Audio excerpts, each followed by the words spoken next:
ये आ गई तो रिकॉर्डिंग।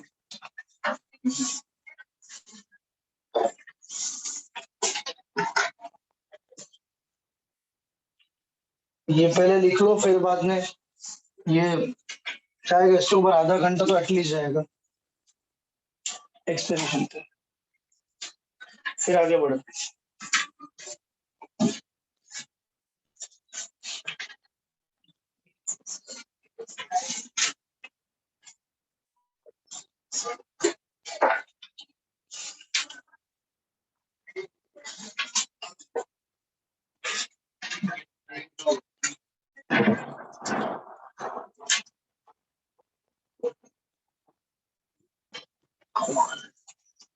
जोरदार बारिश, बारिश कम है, 1500 में ज्यादा।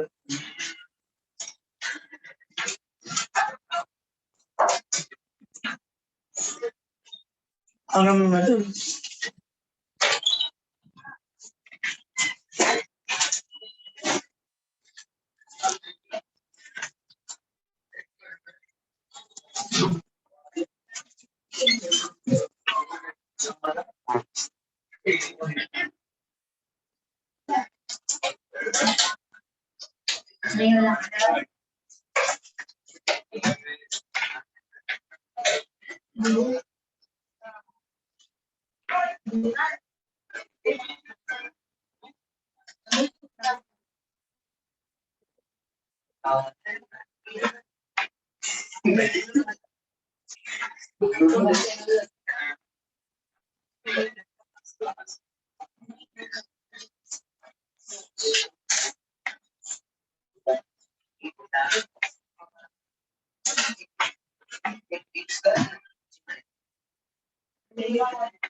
ये कैसे लगेगा?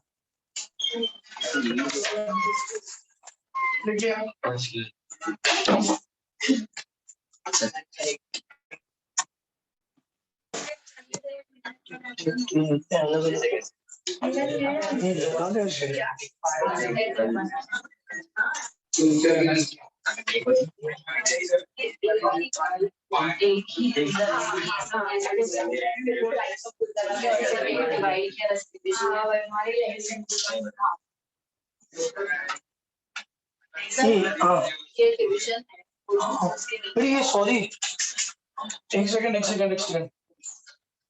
इंक्लूडिंग एक्सक्लूडिंग, सॉरी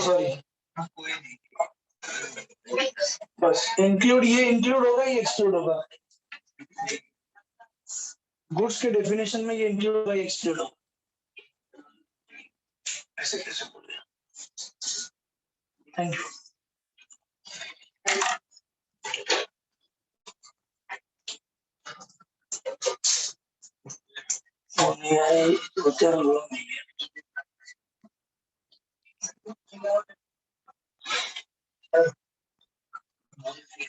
हाँ, एक जल्दी।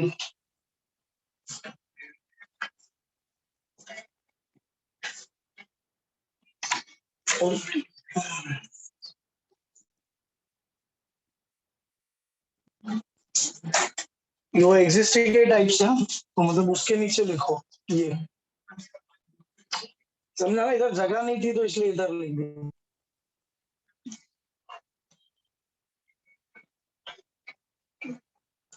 अब ये जो चीज है वो पागल की तरह वापस मॉड्यूल में से मत पढ़ना, क्योंकि हो चुका है अभी। फ्यूचर मतलब बाद में बनेंगे, वो फ्यूचर गुड्स के ऊपर शॉर्ट नोट नहीं आता। फ्यूचर क्या है वो पता होना चाहिए, तुम्हारा नहीं, गुड्स का।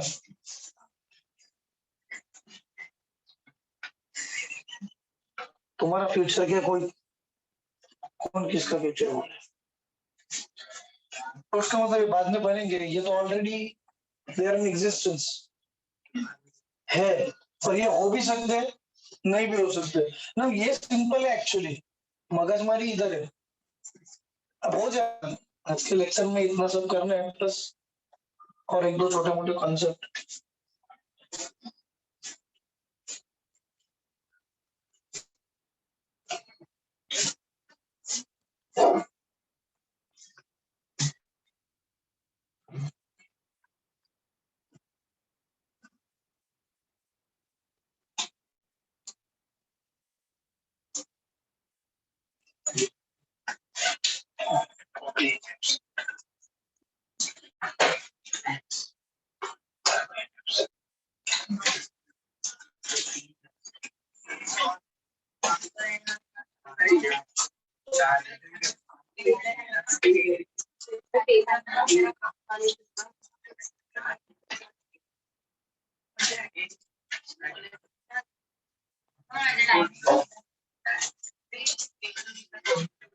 चल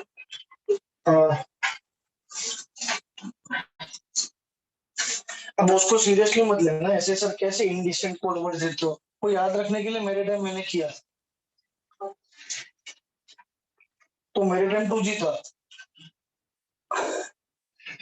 3G आने वाला था, या आ गया था, मैंने 2G दिया। मैंने इधर इधर कभी कभार मैं इधर IPR करता था, फिर बाद में मैंने सोचा इंटेंजिबल नहीं आती ये सारे लोग, तो ये सारे गुडविल ये सारे गुड्स में आते ही है, और इसके ऊपर क्वेश्चन आ सकता है कि ये गुड्स है या नहीं, पूरा लिस्ट दे दिया, तो इससे ज्यादा नहीं पूछते। ये उल्टा मॉड्यूल में नहीं है वो भी दिए, इलेक्ट्रिसिटी गैस मॉड्यूल में नहीं दिए, लेकिन लिखने का, क्योंकि कोर्ट का जजमेंट है लेटेस्ट कि ये गुड्स में आते हैं। अब तुम दिमाग में चलाओ, वो तो सर्विस है सर, वो कैसे गुड्स में आएंगे? क्लियरली बोला है कि गैस इलेक्ट्रिसिटी है, तो जहाँ पे क्लियरली बोला है वहां पे दिमाग चलाने की जरूरत नहीं है, आएंगे तो आएंगे गुड्स। अब उसके लिए कोई सर्विस एक्ट नाम का एक्ट नहीं है, तो इसमें ऐड कर देना। और वैसे देखा जाए तो गैस में भी एक प्रोडक्ट तो जा रहा है ना, तुम गैस यूज तो कर रहे हो, इलेक्ट्रिसिटी ऐसे देखा जाए तो यूज तो कर रहे हो, इंटेंजिबली बोलो उसको, लेकिन तुम यूज तो कर रहे हो। इंटेंजिबल्स में हम लोग जब भी बता, हमको इंटेंजिबल असेट्स में क्या आता है, यही लोग आते हैं, ये सब चीजें आ गई एक कैटेगरी में। तो ये ऐसे ही लिखेंगे चलेगा? हाँ, क्यों नहीं चलेगा, बिल्कुल चलेगा, लेकिन न्यूमोनिक नहीं लिखने का। वो तो इसमें भगवान का नाम हो तो भी नहीं लिखने का। न्यूमोनिक कौन लिखता है पेपर में, बच्चे क्या हम लोग, ये कोडवर्ड्स भी लिखेंगे? नहीं, अंदर का पार्ट चाहिए, कोडवर्ड पेंसिल से लिख दो, अगर तुमको याद नहीं रहते तो कौन सा किसमें दौर में बाद में इरेज कर देना। समझा ना क्या बोल रहा हूँ? तो कोई भी एग्जाम हो, तुम न्यूमोनिक से कोडवर्ड से याद रखोगे तो कोडवर्ड थोड़ी पेपर में दिखाओगे। How how unprofessional is this, अगर ये इसके जगह पे भगवान लिखोगे तो भी उससे फर्क नहीं पड़ता। तुमको मेन आइटम्स लिखने हैं, ये तो अननेसेसरी पार्ट है, इसको तो बिल्कुल नहीं लिखना, लेकिन अपने लिए तो करना पड़ेगा ना, नहीं तो एक आधा आइटम मिस हो जाएगा। if they ask you question on definition of goods, तो ये तो सब आना चाहिए। ओके, तो इंक्लूड में क्या होगा? Intangible, trademark, patent, copyright, goodwill, ये तो तुम सब जानते हो, इसके ऊपर डिस्कशन ऑलरेडी हो चुका है अपना। इसको IPR भी बोलते हैं, इन तीनों को इधर नहीं है, अपनों पता होना चाहिए, इसलिए ये सुना है कभी IPR? Intellectual, yes, property rights.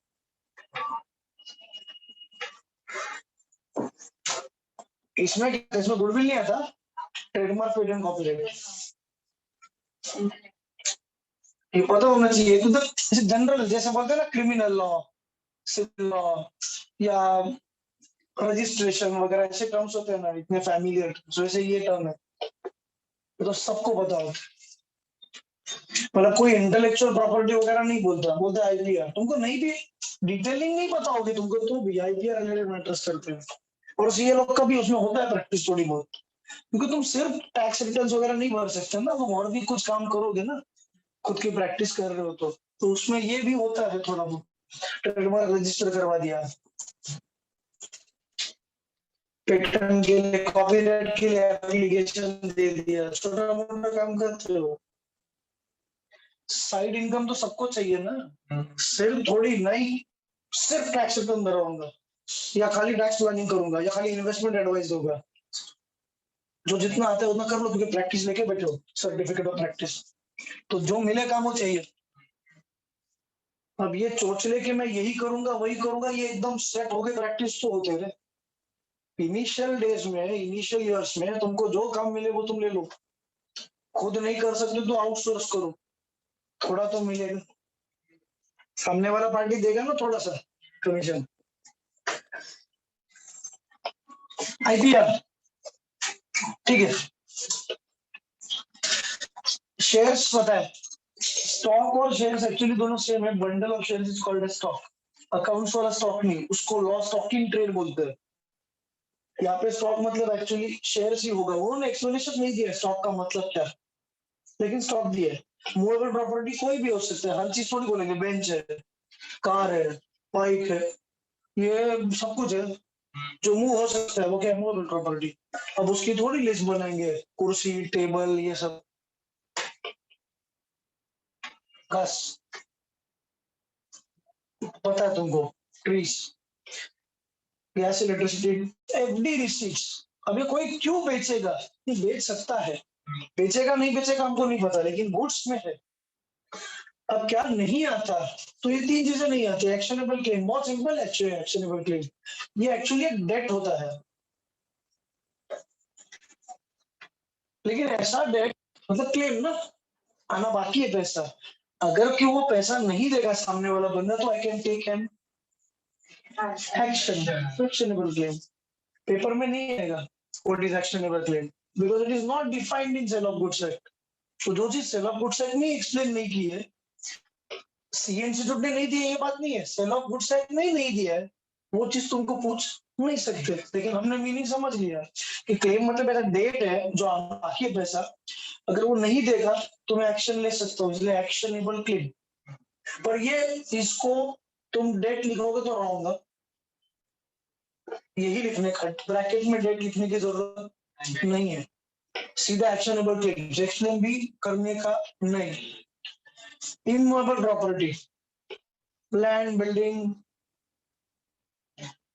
और क्या बचता है, हाँ प्लांट, वो सब इसमें आएगा। ज्यादा नहीं आएंगे इसमें आइटम्स, क्या 400-500 होते हैं। प्लांट कौन सा प्लांट, क्या बोल रहे हो, सोचो। Plant and machine, machinery movable है। प्लांट हिला सकते हैं क्या एक जगह से दूसरे जगह, नहीं हिला सकते। क्लियर है। तो ये भी तो सर अटैच होते हैं ना जमीन से, लेकिन घास जमीन के साथ थोड़ी बेचते हैं। घास बेच रहे, जमीन थोड़ी बेच रहे। क्रॉप्स बेच रहे, जमीन थोड़ी बेच रहे। ट्रीज मतलब लकड़ा काट के लेके जा, ट्रीज के साथ जमीन नहीं बेच रहे। पेड़ नहीं खरीद रहे एक्चुअली, ट्रीज का मतलब क्या, टिम्बर खरीद रहे। वहां पे ट्रीज वर्ड यूज किए इसलिए मैंने ट्रीज लिखा, एक्चुअली ट्री नहीं है, टिम्बर बेच रहे। टिकवुड है तो 10-12 साल के बाद या 15 साल के बाद बेचते हैं ना। तब लगाया था, 15-20 साल के बाद बड़ा हो गया तो अभी बेचूंगा मैं। तभी तो लगाया था, नहीं तो टिकवुड का फायदा क्या है। टिक का जो ट्री होता है ना, उसका क्या फायदा है, कोई फायदा नहीं है। कुछ फल तो नहीं होते हैं, कुछ कुछ नहीं फायदा, उल्टा वो जगह खा लेता है थोड़ी सी तो। दूसरी बात ये कि उसमें खर्चा होता है वो अलग, तो भाई वो 15-20 साल के बाद मुझे एक अच्छी प्राइस दे देगा, तभी तो मैंने लगाया। समझा क्या। बाकी जो मेरा फार्मिंग होता है उसमें बीच बीच में थोड़ी जगह बचे, वहां पे मैं टिक फूड लगाता हूँ। वो ट्रीज 10-12 साल के बाद, 15 साल के बाद मैं उसको बेच देता हूँ। हाँ, और भी है, जैकफ्रूट का भी ट्री का लकड़ा का पैसा अच्छा मिलता है। मैं एग्जांपल दे रहा हूँ खाली, टिम्बर, गैस, इलेक्ट्रिसिटी, वो तो बोलने की जरूरत नहीं है। एमडीडीसी, ये हो गया गुड्स का डेफिनेशन। अब तो मगजमारी चाहिए ही नहीं कि क्या गुड्स है क्या नहीं है। अब तुम आर्ग्यूमेंट तो कर सकते हो कि सर यार रियल एस्टेट में जो बना उसके लिए तो ये गुड्स है ना। समझा क्वेश्चन। रियल एस्टेट में बंदा तो ये गुड्स ही है ना, हाँ हो सकता है, लेकिन उसको बिल्डिंग हिलनी बाकी है। उसको sale of goods act apply नहीं होगा, तो उसको क्या अप्लाई होगा, कोई दूसरा लॉ जो इमोबल प्रॉपर्टी के साथ डील करता है, टोपा। रेरा रजिस्ट्रेशन के लिए, पर मेनली टोपा, ट्रांसफर ऑफ प्रॉपर्टी एक्ट। तो रेरा रेरा खाली रियल एस्टेट में रजिस्ट्रेशन वगैरह के लिए बराबर, लेकिन जमीन बेचनी है तो उसको तो रेरा अप्लाई नहीं होता ना, right. You are 100% right. Real estate proper builder वगैरह से खरीद रहे हो तो रेरा है, लेकिन जमीन खरीद रहे हो तो रेरा नहीं होती। जैसे गांव में तुम जमीन खरीद रहे हो तो रेरा का क्या लेना देना, बिल्डर वगैरह तो कोई है नहीं। तो ये मेन है।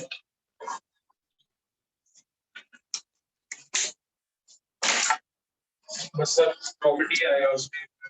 हाँ, तो उसमें खाली इमूवेबल प्रॉपर्टी है, लेकिन तुमको सिलेबस में नहीं है तो जानने की जरूरत नहीं है। बाकी ये कमाल का एक्ट है, जैसे मैं बोलता हूँ लास्ट में स्पेसिफिक रिलीज, ऐसे ये भी कमाल का एक्ट है, लेकिन है नहीं सिलेबस में, छोड़ो। फाइनल तक नहीं है तो फाइनल तक नहीं है तो क्यों देखेगा।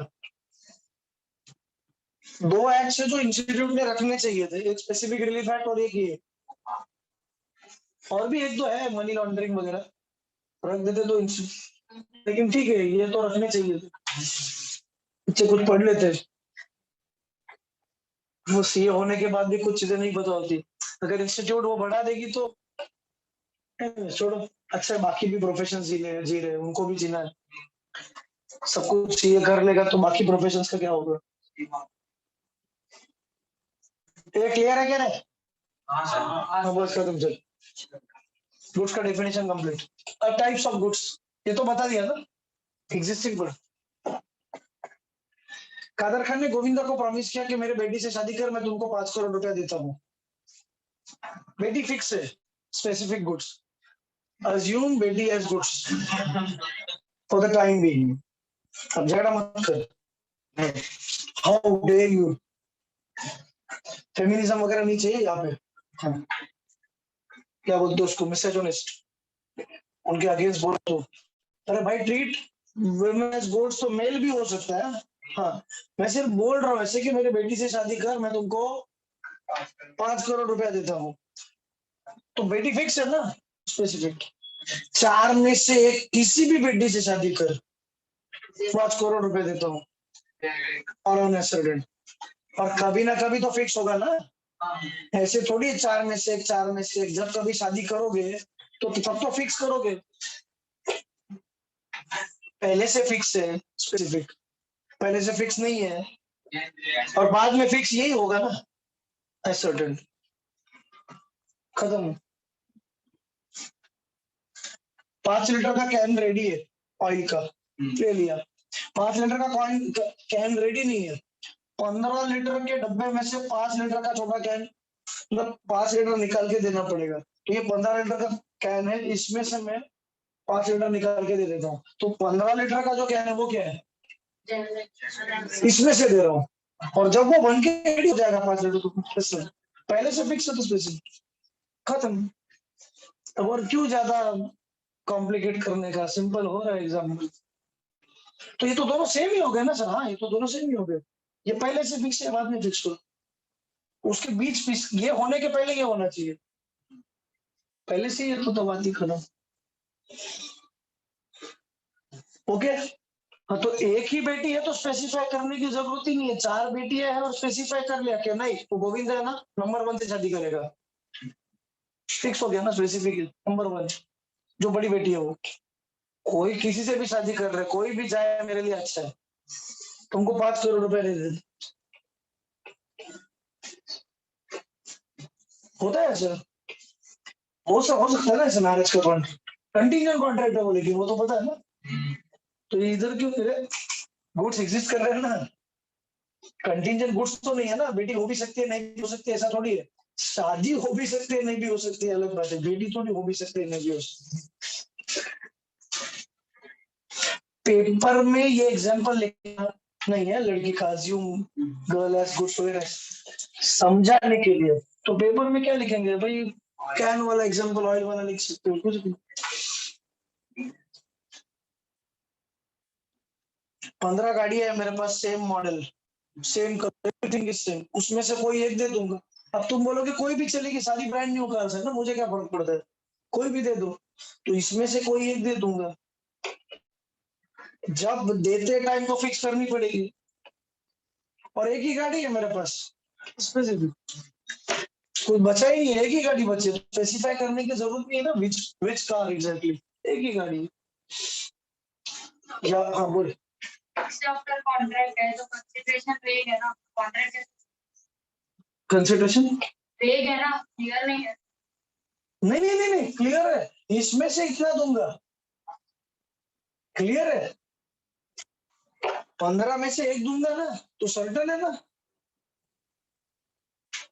पक्का मिलेगा ना। अब इसमें क्या है कि कौन सी एग्जैक्टली, अरे भाई सेम है ना, गाड़ी का नंबर मॉडल वगैरह सब फिक्स है ना।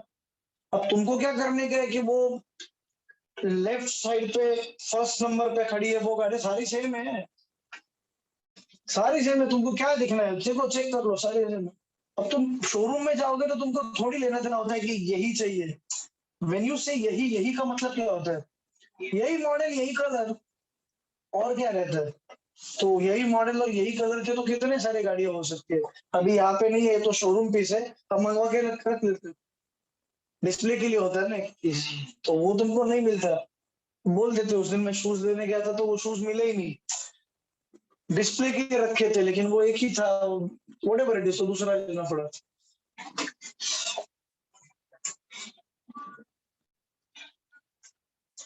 उमा का शोरूम है उधर दहीसर में, सस्ते में मिलता है, अच्छा एडवर्टाइज नहीं कर रहा हूँ, बोल रहा हूँ यार, खत्म क्या रहे, कौन सा शोरूम वाला एग्जांपल दिया ना, मैंने बराबर दिया ही नहीं। एग्जांपल दिया ना कि ये वाली नहीं देंगे दूसरी वाली दे देंगे, तो मतलब फिक्स हुआ ना वो, तो स्पेसिफिक हुआ। तो जब वो दूसरी वाले दे देंगे तो सेपरेट कॉन्ट्रैक्ट बनेगा ना, नहीं है हमारे पास वो शूज, यही लेने पड़ेंगे, हो सकता है क्या, नहीं देखो सर ये नहीं है, हाँ इसमें दूसरा कलर है, चलेगा क्या, ये ऐसे पूछेगा वो। हाँ, तो वही अब तुम तो, मैं तो लड़ सकता हूँ कि नहीं चाहिए, वो तो ऑफर हो गया ना, वो थोड़ी एक्सेप्टेंस हो गया, कॉन्ट्रैक्ट थोड़ी होगा वो, तो कॉन्ट्रैक्ट की बात चल रही है ना रे। नहीं समझा मैं, बोलूंगा तो वो शूज वाला ऑफर अरे भाई कॉन्ट्रैक्ट ही नहीं है तो कायदा गुड्स, नहीं खरीदना है, उसने बोला चलेगा, मैं दूसरा मंगा के दे दूं, वही वाला पर हाँ तो फिर स्पेसिफिक हुआ, हाँ हाँ स्पेसिफिक हुआ, यहाँ पे क्लियर दिया होगा कि इसमें से कोई छोटा मोटा पार्ट, तो लार्ज क्वांटिटी में से कुछ स्मॉल क्वांटिटी तुम रिप्रेजेंट कर रहे हो, तो वो अब तुम बोलोगे ना भाई कोई भी दे दो ना, क्या फर्क पड़ता है। अब ऑयल के कैन में थोड़ी है ये बूंद, वो ऐसा थोड़ी होता है भाई, ये 15 लीटर का, इसमें से 5 लीटर दे देना, तो जो 15 लीटर का है वो ये है, 5 लीटर का जब बन के हो जाएगा तो ये पहले से स्पेसिफिक होता है ना, जनरल स्टोर्स में वगैरह होता है ना, वो लूज स्टॉक में से देता है, अभी सूजी दे देना तो लूज स्टॉक में से देगा ना वो, मैदा वगैरह जो भी है वो जनरल स्टोर में लूज स्टॉक में। अच्छा हो सकता है डिमार्ट में वगैरह वो रेडी पैकेट होता है, तो रेडी पैकेट होता है स्पेसिफिक, इतना सिंपल है।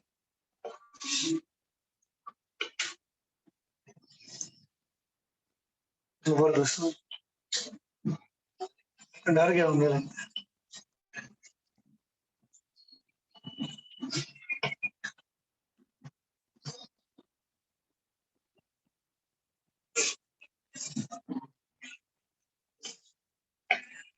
एग्जिस्टिंग खत्म, फ्यूचर खत्म, कंटिंजेंट भी खत्म।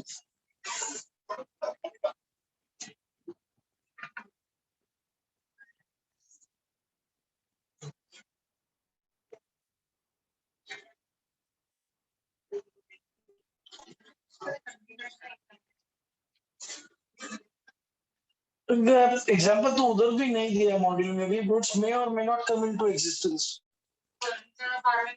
यही तो इसीलिए तो मैंने दिया यहाँ पे, फर्नीचर मैं बनाऊंगा तो मेरे हाथ में है ना, फर्नीचर दूसरा बनाएगा वो आएगा तो कंटिन्यू, मेरे फार्म पे अगर बनेगी वो चीज तो वो कंटिन्यूट नहीं मानी जाती, फ्यूचर मानी जाती, तभी तो दिया एग्जाम्पल सेपरेट, दूसरे के फार्म पे बनेगी तब वो दे देगा, वो क्या हो जाएगी कंटिन्यू। तो विच मे और may not come into existence and which will come into existence, यही फर्क है दोनों में। I am not certain about this thing कि भाई ये आएगी या नहीं आएगी मेरे पास, आएगी नहीं पता ना। मार्केट में है बुक, नहीं है, होगी तो भी मेरे पास आएगी नहीं आएगी, आई एम नॉट श्योर। तो कंटिंजेंट पक्का आने वाली है, फ्यूचर मैं ही प्रिंट करूंगा तो मुझे पता है फ्यूचर है।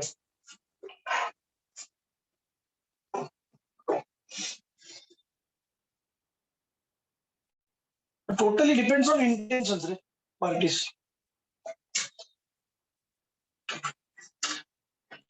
कंटिंजेंट में था ना, it is an absolute contract कि करना ही है, सिर्फ प्रोमिसर के विल के ऊपर डिपेंड है, तो वो एब्सोल्यूट है।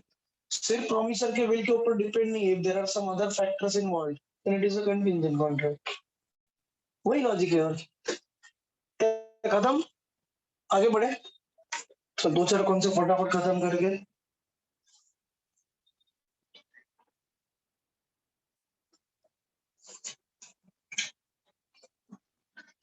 फर्स्ट यूनिट का ही चल रहा है ऑब्वियसली, तो टेंशन मत लो कि कौन सा चल रहा है, कुछ ऑर्डर मेरी अलग अलग हो सकती है।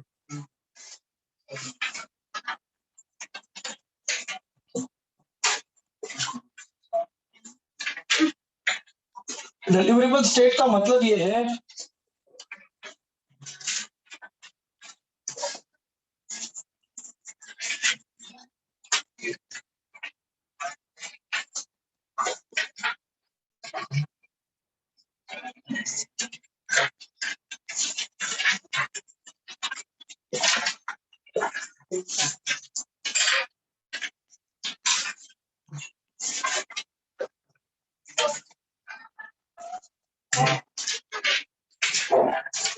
खाली एक डिलीवरी आनी बाकी है, बाकी गुड्स रेडी है, सिर्फ डिलीवरी बाकी है। तो goods in a deliverable state, goods की ऐसी कंडीशन तो खाली डिलीवरी बाकी है। तो तुम्हारे हिसाब से पीसी असेंबल कर लिया, कस्टमाइज फर्नीचर हो गया तुम्हारा, खाली डिलीवरी करनी बाकी है, तो गुड्स इन डिलीवरेबल। ये इंपॉर्टेंट लाइन है, तो पहला वाला लाइन इंपॉर्टेंट नहीं है एक्चुअली, ये इंपॉर्टेंट है। Buyer is bound to accept, bound to मतलब करना ही पड़ेगा, बायर रिजेक्ट नहीं कर सकता गुड्स, क्योंकि बन गया ना तुम्हारे हिसाब से। इट्स लाइक होटल में ऑर्डर किया तुमने, तो बोलते हैं ना कभी कभी वो आइटम का पहले मंगवाते हैं जोश जोश में, फिर बाद में स्ट्राइक होता है कि तो बिल बढ़ेगा, ऊपर से पेड बढ़ेगा, तो मतलब भाई नहीं नहीं एक काम करो वो कैंसिल करो, फिर वो बोलते हैं ना नहीं नहीं हो गया ऑलमोस्ट बन गया, डिलीवरेबल स्टेट देना ही पड़ेगा, क्योंकि नॉट रिजेक्ट उसके पहले कर सकते हैं।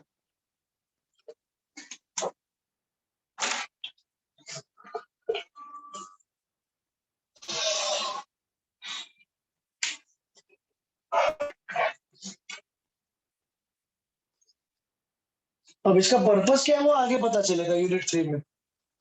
एग्जिस्टिंग फ्यूचर कंटिजेंट क्यों बता उसके रूल्स है, लेकिन वो यूनिट 3 में है। यूनिट 1 के बाद यूनिट 3 करेंगे, दोनों रिलेटेड है। सेकंड इंडिपेंडेंट पॉइंट है, फोर्थ इंडिपेंडेंट।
अरे सपोज जल्दी अभी आपने बोला था पहले डिलीवरी हो गया, सपोज डेट के पहले डिलीवरी हो गया और ज्यादा बड़ा कुछ फर्नीचर टाइप है, सपोज उसके घर में जगह नहीं है तो पहले डिलीवरी कर दी बोल रहे बाहर ले सकते हैं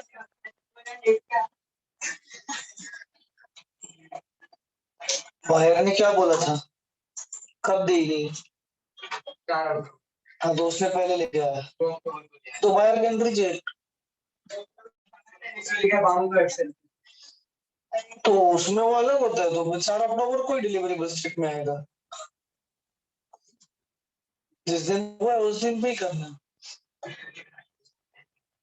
अच्छा सुनो, क्वेश्चन अच्छा है, लेकिन डिलीवरी का मतलब वो नहीं है खाली होम डिलीवरी। डिलीवरी का मतलब सेल ऑफ गुड्स का अलग है, बताता हूँ। सुनो, ये क्लियर है? थोड़ा तो क्लियर है। बहुत अच्छा क्वेश्चन पूछा, सुपर क्वेश्चन पूछा।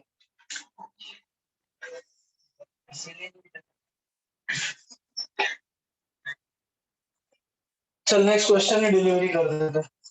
अब तुम जिस डिलीवरी को जानते हो तो ऑब्वियसली फिजिकली डिलीवर करना है ना। सेल ऑफ गुड्स एक बहुत हटेला एक्ट है, वो 3 टाइप में डिवाइड करते हैं। तो तुम जो डिलीवरी को मानते हो वो एक्चुअल है, दूसरी डिलीवरी कंस्ट्रक्टिव है, ये सब फर्स्ट यूनिट में ही है, और तीसरी है सिंबलिक। अब एक्चुअल मतलब समझो कुछ ऐसा नहीं, एक्चुअल मतलब change in the physical position. यहाँ पे खाली ओनरशिप ट्रांसफर होगी, पोजीशन ट्रांसफर नहीं होगी।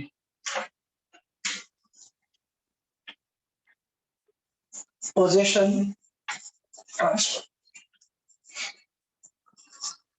No position, only ownership.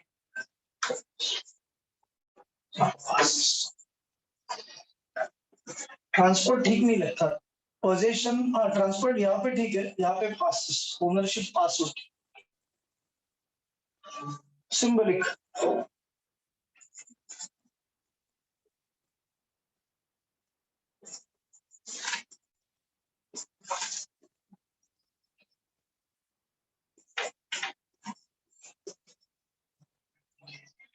गाड़ी की चाबी दी मतलब गाड़ी दे दी, चाबी थोड़ी चलाएगा, गाड़ी ही चलाएगा, लेकिन चाबी दी मतलब गाड़ी भी मिल जाएगी। तो चाबी देना है सिंबलिक डिलीवरी, जेस्चर करके। इसमें सिर्फ ओनरशिप ट्रांसफर हुआ है, इसमें फिजिकली गुड्स आज भी सेलर के पास है, no change in the physical custody और no change in the physical possession, वहीं पे गुड्स है, तो ओनरशिप ट्रांसफर हुई तो कंस्ट्रक्टिव हो सकता है ना, ऐसा जरूरी थोड़ी है कि ओनरशिप उसी की होती है जिसके पास गुड्स होते हैं, ऐसा जरूरी तो नहीं है।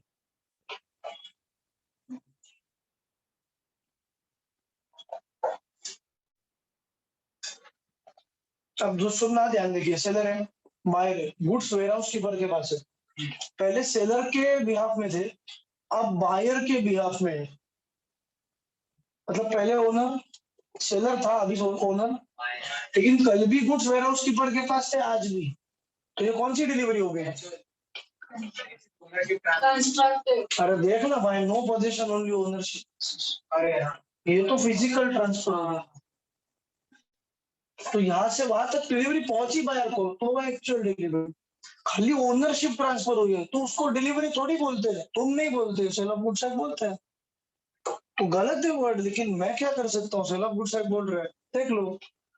उसको एक्नॉलेजमेंट भी बोलते हैं, उन्होंने अटॉर्नमेंट या एक्नॉलेजमेंट वर्ड यूज किया है। वाई अटॉर्नमेंट, एक्नॉलेजमेंट मतलब ओनरशिप ट्रांसफर हो चुकी है, बस ये 2 वर्ड याद रखो। छोड़ो कि इसका क्या लॉजिक है, मैंने तुमको बोल दिया, मेन मीनिंग बोल दिया, लेकिन ये 2 वर्ड्स चाहिए, याद रहने चाहिए।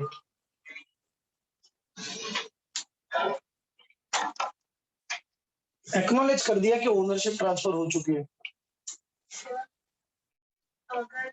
हाँ, कौन सी property?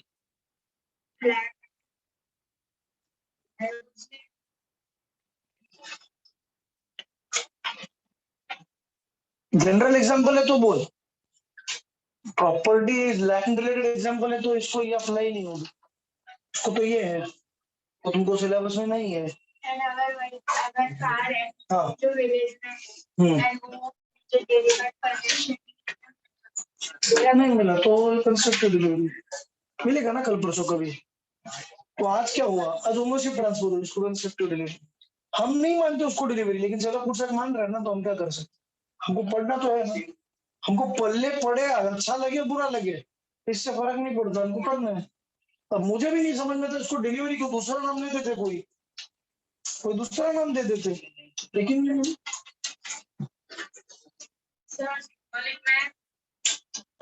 some other term is given। लेकिन कार का फिर ओनरशिप पोजीशन का क्या सीखा? ये वैसा कुछ नहीं बोला, कुछ भी नहीं बोला, चेक करो ना वहां पे। some other thing is given then it is considered के भाई डिलीवरी हो गई।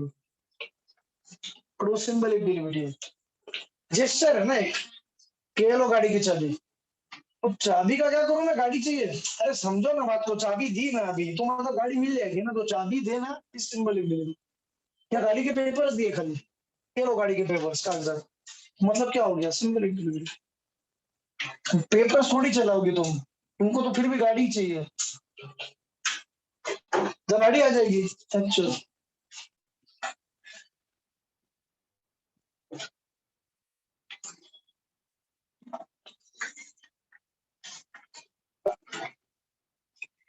सेल ऑफ गुड्स एक्ट पहले कॉन्ट्रैक्ट एक्ट में हुआ करता था, 1930 में अलग हो गया।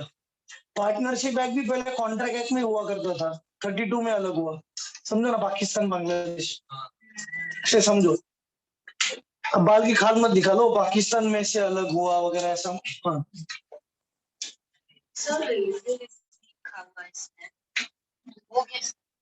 रिसीट ट्रांसफर किया ना, इसको दे दिया, तुमको रिसीट दे दिया, डिलीवरी में दिया। हाँ तो तुमको रेलवे रिसीट मतलब क्या है, जिसके हाथ में वो रिसीट, वो उन गुड्स का मालिक होता है।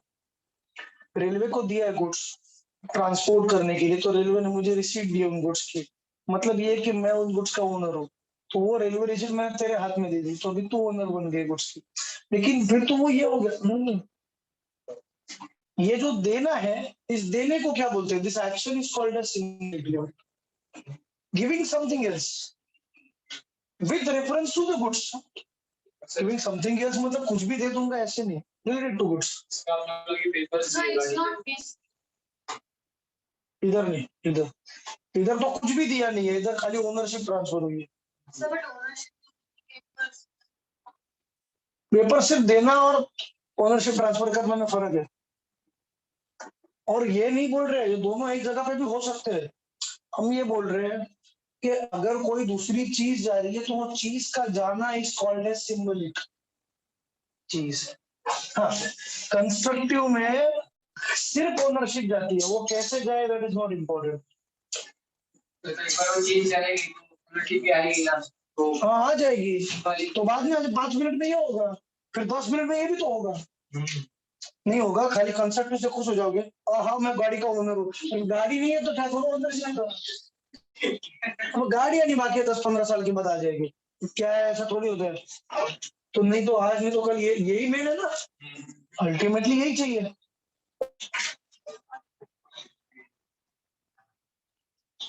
Tricky question. सेलर ने बायर को गुड्स बेच दिए। अच्छा मैं गया था उस दिन पाव भाजी का सामान लेने,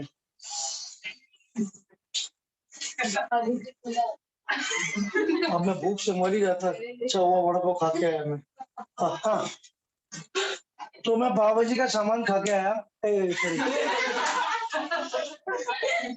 लेके आया, ले लिया, और फिर बाद में स्ट्राइक हुआ कि भाई वो उसके पास वो क्या रे वो बारकोड वगैरह, जीपे वगैरह पेटीएम का वो नहीं था, क्यूआर कोड का। तो मैंने बोला कि मेरे पास कैश नहीं है, थोड़ी छोड़ देगा, जाओ तुम्हारी आंखों में सच्चाई है, जाओ। आएगा पक्का आऊंगा, नहीं ऐसा नहीं है ना, तो मैं उधर रख के जा रहा हूँ, तो उसने मेरे हाथ में दे दिया। कौन सा डिलीवरी है वैसे देखा जाए तो, हाथ में दे दिया, कौन सा डिलीवरी है, एक्चुअल है हाथ में। मैं तो ओनर भी बन चुका हूँ, खाली पेमेंट देने की बात की है, लेकिन वो छोड़ देगा क्या। तो मैंने बोल दिया कि मैं इधर ही रख के जाता हूँ, बाद में पैसे लेके आता हूँ। तो मैंने उधर रख दिया, अब मैं बाहर निकल गया, अब कौन सा डिलीवरी? कुछ भी नहीं है, कुछ भी नहीं।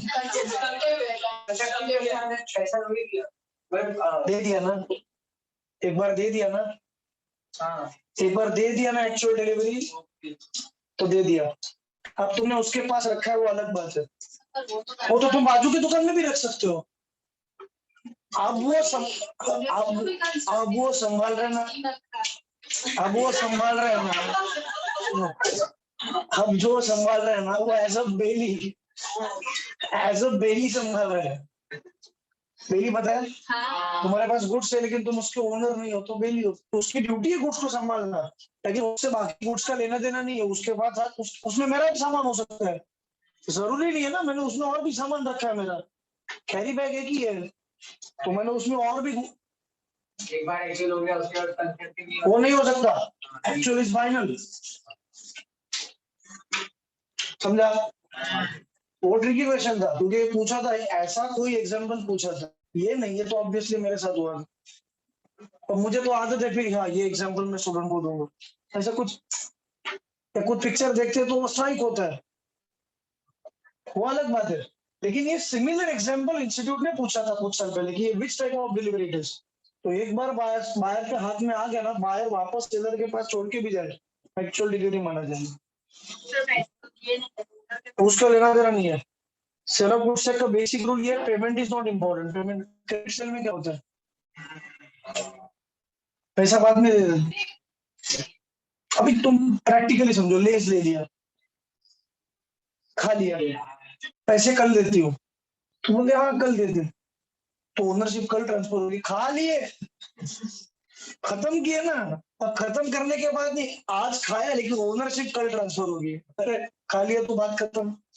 अब ईटेबल्स भी तो गुड्स में ही आएंगे ना, तो ऐसा कुछ नहीं। पेमेंट का, अच्छा भी अभी पूछ लिया क्वेश्चन, पेमेंट का ओनरशिप से कोई लेना देना नहीं है, अनलेस एंड अनटिल सेलर खुद बोले कि ओनरशिप तब तक ट्रांसफर नहीं होगी जब तक पेमेंट नहीं करी, तो सेलर बोल दिया तो बात अलग है। Normally payment has no connection with ownership as per seller. Payment बाद में कर लो, पेमेंट एडवांस में भी हो सकता है, जरूरी नहीं है पेमेंट किया तो ओनरशिप ट्रांसफर करे, पेमेंट एडवांस में भी हो सकता है। अब मैंने बोला ना फर्नीचर का आधा पेमेंट करना पड़ेगा, ऐसा भी कोई बोल सकता है कि पूरा पेमेंट करना पड़ेगा फिर हम फर्नीचर बनेंगे फिर आपको दे देंगे, तो पेमेंट पूरा कर दिया, फर्नीचर ओनरशिप का सवाल ही नहीं पैदा होता, फर्नीचर बना ही नहीं है, समझा क्या? हाँ, तो पेमेंट का क्या लेना देना, फिर सर फर्नीचर चल गया तो पैसे वापस मिल जाएंगे उतने सारे, ऐसा थोड़ी है छोड़ देंगे। अब उसके गोडाउन में आग लग गई, सपोज हमारा फर्नीचर चल गया जो होने वाला था, हमारा क्या लेना था, दे दो हमारे पैसे।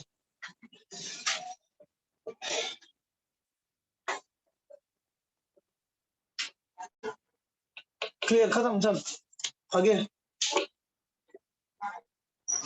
थोड़ा विचित्र चीज है, इसके आगे एक और कॉन्सेप्ट तो थोड़ा विचित्र लगता है, डिफिकल्ट बिल्कुल नहीं है, ये तो फिर भी थोड़ा डिफिकल्ट था। अगला कॉन्सेप्ट तो बिल्कुल डिफिकल्ट नहीं है, लेकिन ऐसा हो सकता है कि ये ऐसा कैसे बोलता है, छोड़ना भाई, जो बोल रहा है सुन लेने का, ये तो पता है तुमको। As per sale of goods act instalment कौन होता है पता है, जिसको कोर्ट एडजस्ट करे या एडजुडिकेट करे, वो तो इंस्टॉलमेंट है, या फिर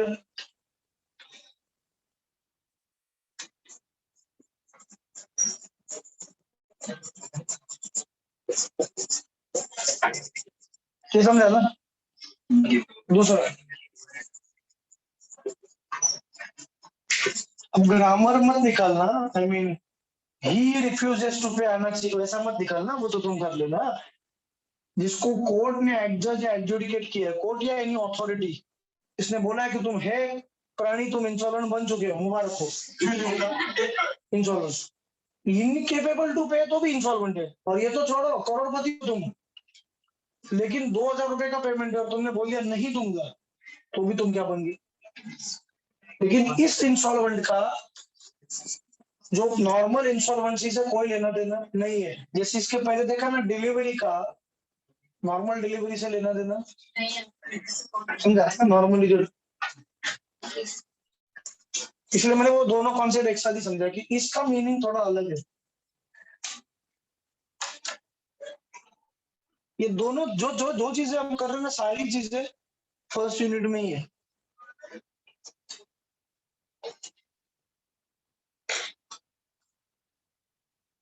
फर्स्ट यूनिट तो नेक्स्ट लेक्चर कंप्लीट हो जाएगा, थर्ड स्टार्ट हो जाएगा। ज्यादा नहीं, कितना मेरे हिसाब से 13 लेक्चर्स लगेंगे, 13 लेक्चर्स लगेंगे खत्म करने के लिए सिलेबस पूरा। नहीं नहीं, सोगा तो क्या अभी 4-5 लेक्चर में कंप्लीट हो जाए। हाँ, क्योंकि पार्टनरशिप को 3 लेक्चर्स लगते हैं, 3 लेक्चर्स लगते हैं। हाँ, तो कॉन्ट्रैक्ट में ही ज्यादा टाइम लगता है। चलो 13 नहीं हुए, तुमको बीच बीच में डाउट है तो 14 हो जाएंगे, उससे ऊपर नहीं जाएगा। तो वहाँ पे पूरा नहीं। हाँ, तो होना चाहिए उसके पहले। तुमने बोला था इतना टेंशन नहीं है सिलेबस, और जो डिफिकल्ट टॉपिक्स है वो हो चुके हैं। पार्टनरशिप तो मगजमारी है ही नहीं। पार्टनरशिप तो ऐसा ना कि आराम से फुर्सत में कर लेंगे तो भी चलता है। मैं करवाऊंगा, तुम्हारी बात कर रहा हूँ प्रिपरेशन की। तुमको भी ज्यादा मेहनत कॉन्ट्रैक्ट होगा तो ही लेनी है। सबसे मेहनत मतलब दिमाग का, नहीं तो कितना। अब तुमको फिर भी मॉडल ज्यादा लग रहा है क्योंकि उन्होंने बड़ा चढ़ा के दिया है पार्टनरशिप एक्ट। तो जितना उन्होंने कंटेंट दिया है ना, उसका समझो ना कि अगर हम लोग क्वालिटी वाइज देखें तो 40% कंटेंट करना है। क्वालिटी वाइज देखें तो इतना बड़ा चढ़ा के कॉन्सेप्ट दिए हैं। मतलब आधा तो खत्म ही समझो, वो जल्दी हो जाता। कंपनीज भी ज्यादा टाइम नहीं खाता, हालांकि वो बहुत इंपॉर्टेंट है।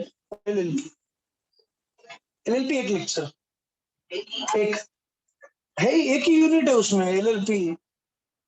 1.5-2 घंटे का एक लेक्चर जाएगा, उसमें एलएलपी कंप्लीट हो जाए। 1 और 45 Q2।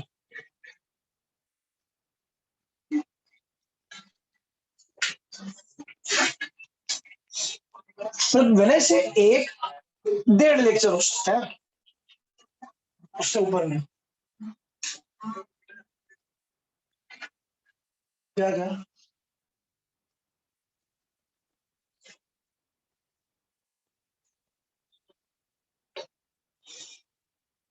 अक्टूबर में ही कंप्लीट करना ठीक रहेगा ना, but you'll get time also to prepare.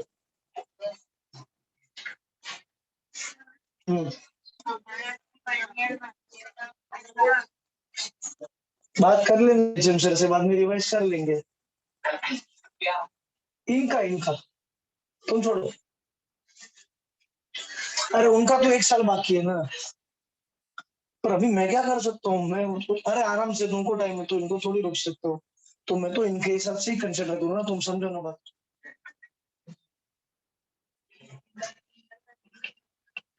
तो हम तो बोल जाएंगे 1 साल के, हम तो तब होगा ना, रिवीजन कर लेंगे ना। बिल्कुल बोल जाएंगे, तुम थोड़ी कोई फीड हो जाता है परमानेंटली, ऐसे थोड़ी होता है। बिल्कुल ब्रशअप लेकर जरूरत पड़ सकती है, बिल्कुल।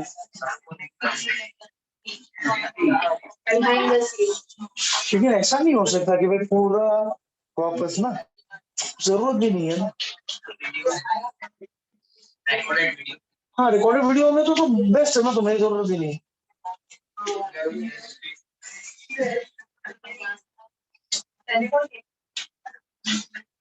प्रैक्टिकली स्पीकिंग कितना भी हो 1 साल के बाद, मतलब अभी कितना भी सिंसियरली करे तो भी तुमको 1 साल का टाइम है। तो जो डेडिकेशन से वो लोग करेंगे, वो डेडिकेशन से तुम करने की जरूरत नहीं है at this stage, right? Fair है, फेयर है।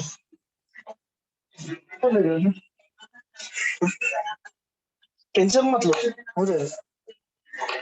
ये क्लियर है, क्या है इंस्टॉलमेंट? हाँ,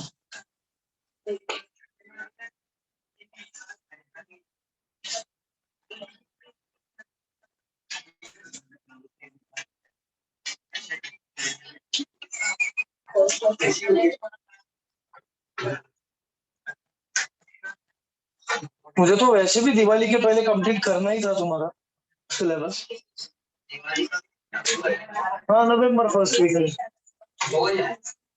दिवाली में छुट्टी देनी पड़ती है ना, वो कितने दिन, 1 दिन 2 दिन 3 दिन, फिर वो कोई बात, उसके पहले ही खत्म हो जाए तो मगजमारी हाँ नहीं नहीं ना। सही।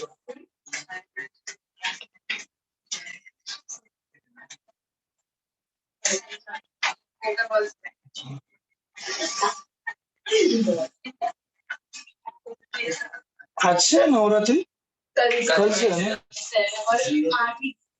अच्छा, एकदम 8 दिन है। अब वो ठीक है, जाना दो तो भी। वो डिटेलिंग मुझे, वो गणपति में भी ऐसा होता है कभी कभी, वो 6 दिन 5 दिन होता है तो छोड़ो।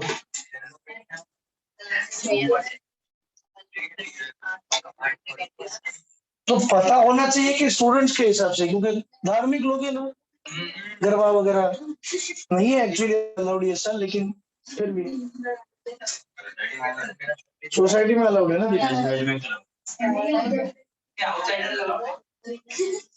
इधर है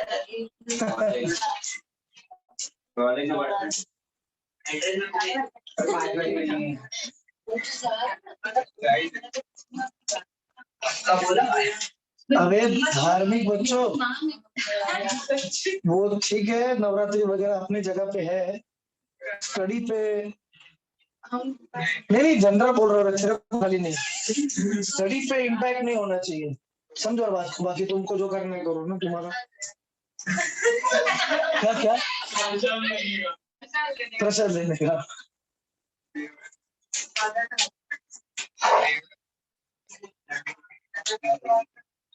इसको भी बोला था मैंने, लेकिन इसका तो टाइम है ना अभी अटेंड करके, भाई वो जो कर रहा है धार्मिक जो भी, उसका स्टडी पे इम्पैक्ट ना हो सर।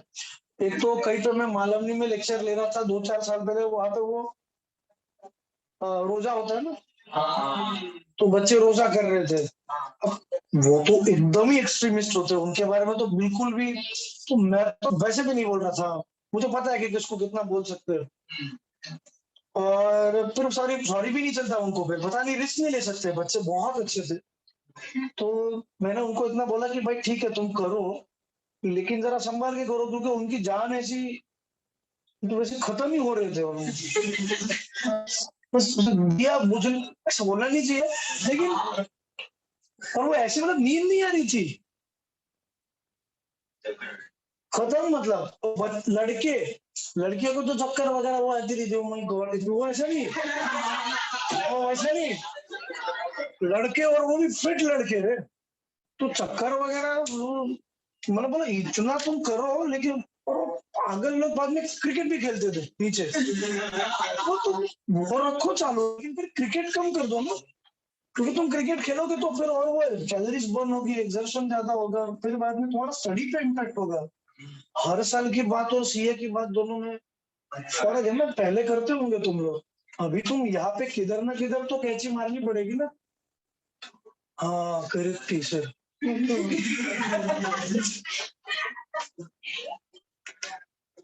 मैं तो इस पे भी कंट्रोल ना करूँ, क्यों मतलब उल्टा ज्यादा खाता हूँ मैं एग्जाम के टाइम वगैरह।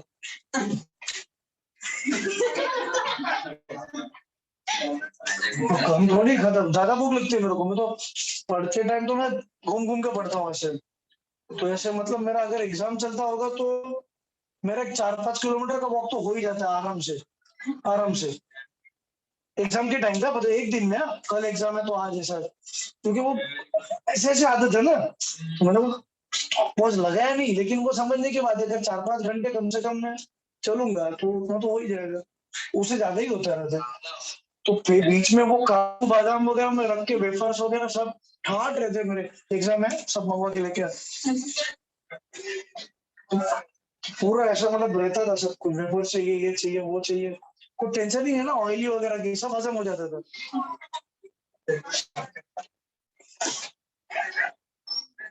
वो हर एक का टेक्निक होता है, कुछ लोग घूम घूम के पढ़ते हैं ऐसे, कुछ लोग वो अलग बात।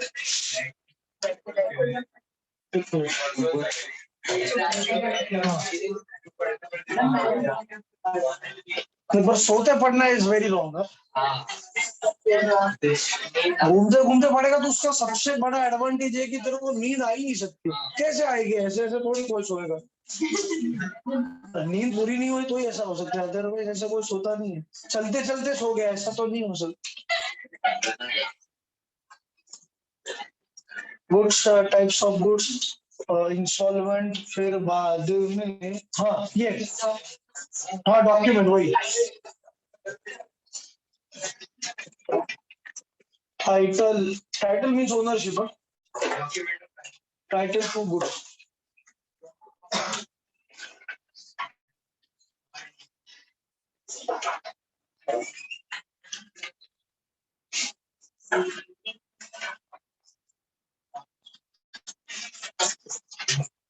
related to ownership.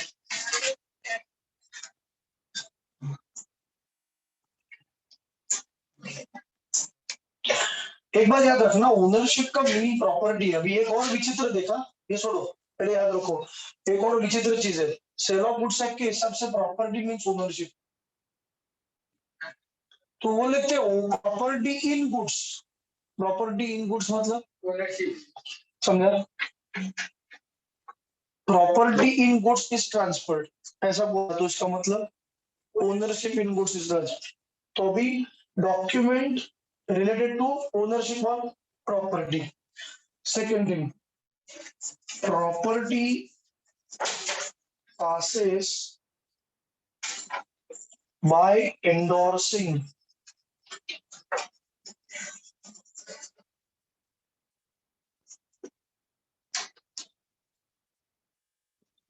and delivering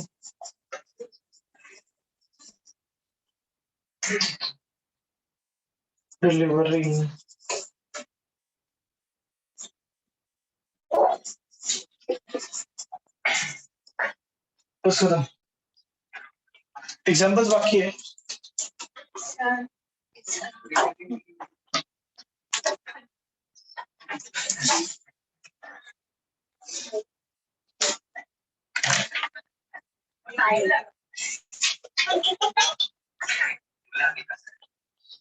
क्या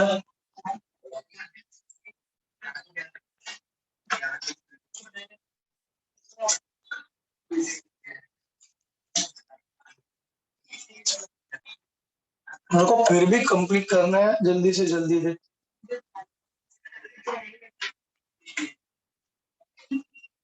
सेल ऑफ गुड्स से स्टार्ट हो जाता है ना तो आइडिया आ जाती है कि कब कंप्लीट हो सकता है, इसकी आइडिया आ जाती है। कॉन्ट्रैक्ट में ना इनडेफिनिट पीरियड के लिए चलता है वो, किसको किस बैच को कम लगता है, किसी बैच को ज्यादा लगता है, उसमें प्रेडिक्शन नहीं होते। सेल ऑफ गुड्स एक्ट में मोर और लेस वी कैन प्रेडिक्ट के 19-20 होता है।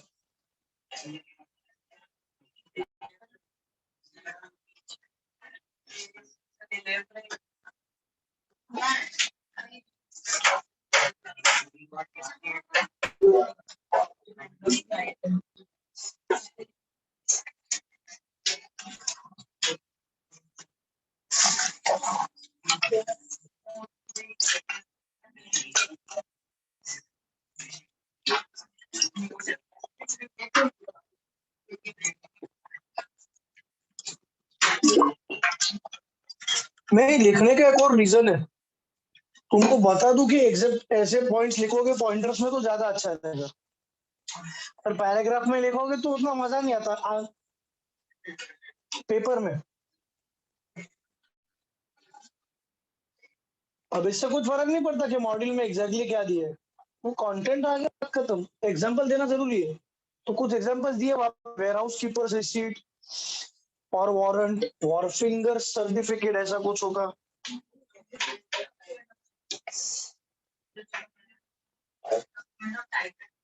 हाँ और क्या होगा, तो दिमाग चला तुम।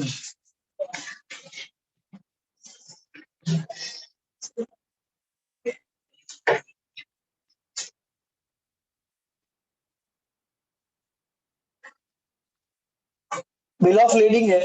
अब इन डॉक्यूमेंट्स का मीनिंग क्या है वो हमको सिलेबस में नहीं है।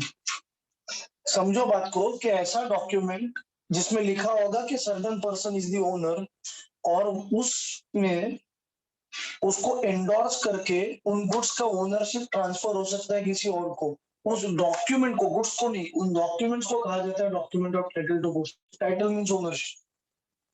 क्लियर है? ये क्लियर है क्या? अब पढ़ लो, मॉडल में से भी एक बार पढ़ लो, अच्छा रहेगा। और उसके एग्जांपल्स भी पढ़ लो, बहुत लंबा दिया है अननेसेसरीली। शोइंग टाइटल छोड़ा, शोइंग टाइटल बाद में बदल।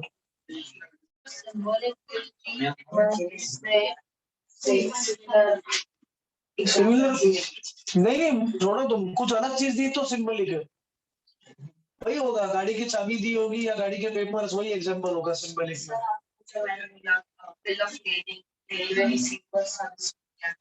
किसमें? तो देने देना, तो उसमें थोड़ी डिलीवरी का क्वेश्चन है।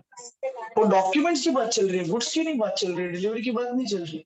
तो डॉक्यूमेंट्स का क्वेश्चन है कि कौन से डॉक्यूमेंट्स एंडोर्समेंट से ट्रांसफर हो सकती है गुड्स, वो डॉक्यूमेंट्स की बातचीत है।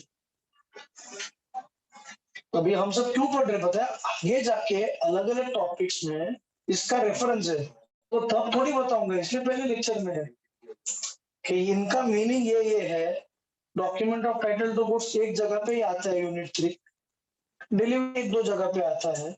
तो सिंबल एक डिलीवरी, कंसेप्टिव डिलीवरी तो हमको पहले से पता है, बात कदम।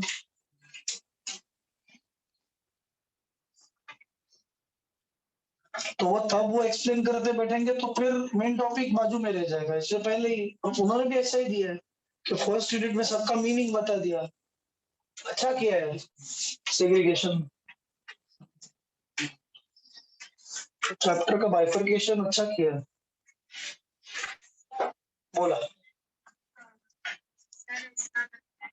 इसका ऑथोराइजिंग परपर्टिंग मतलब इंटेंडिंग। परपर्टिंग वर्ड है मतलब इंटेंडिंग, इंटेंड करना मतलब चाहना रे, विशिंग टू। वो कोई इंपॉर्टेंट वर्ड नहीं है परपर्टिंग। Want to,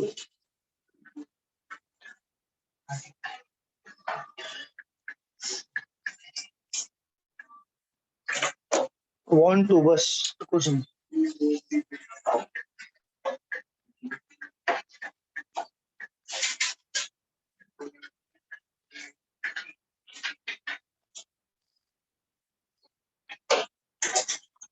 bill of leading है, वॉरफिंगर सर्टिफिकेट है, वेयर हाउस कीपर्स रिसीट है,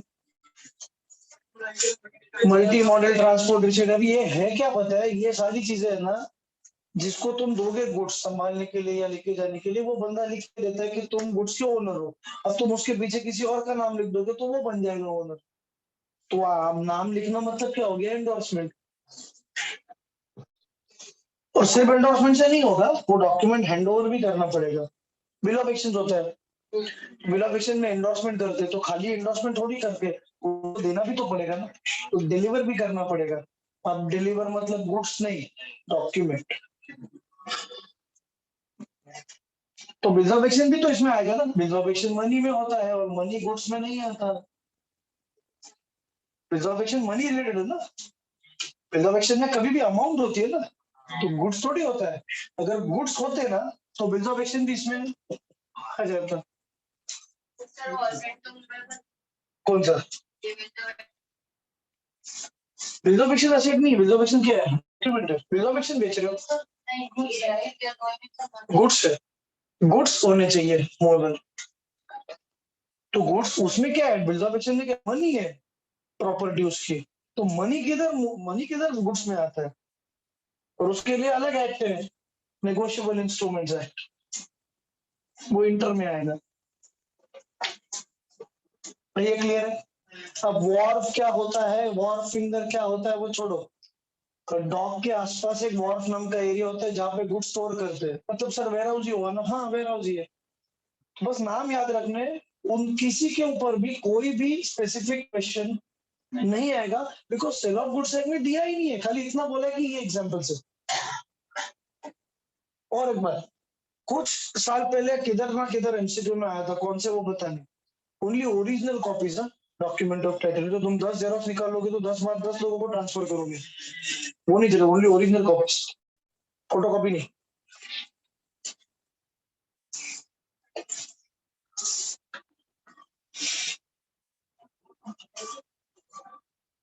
अब इंस्टीट्यूट ने एक और चीज कवर की है, डॉक्यूमेंट शोइंग टाइटल। मैं तुमको और जबरदस्त एग्जांपल बोलता हूँ जो उन्होंने नहीं दिए। ये सुना है कभी आरसी बुक, गाड़ी के पेपर्स? एक बैच में पूछा आरसी बुक तो गर्ल्स ऐसे देख रही है, क्या होता है? अरे गाड़ी के पेपर, अरे गाड़ी जो बेचते हैं उसके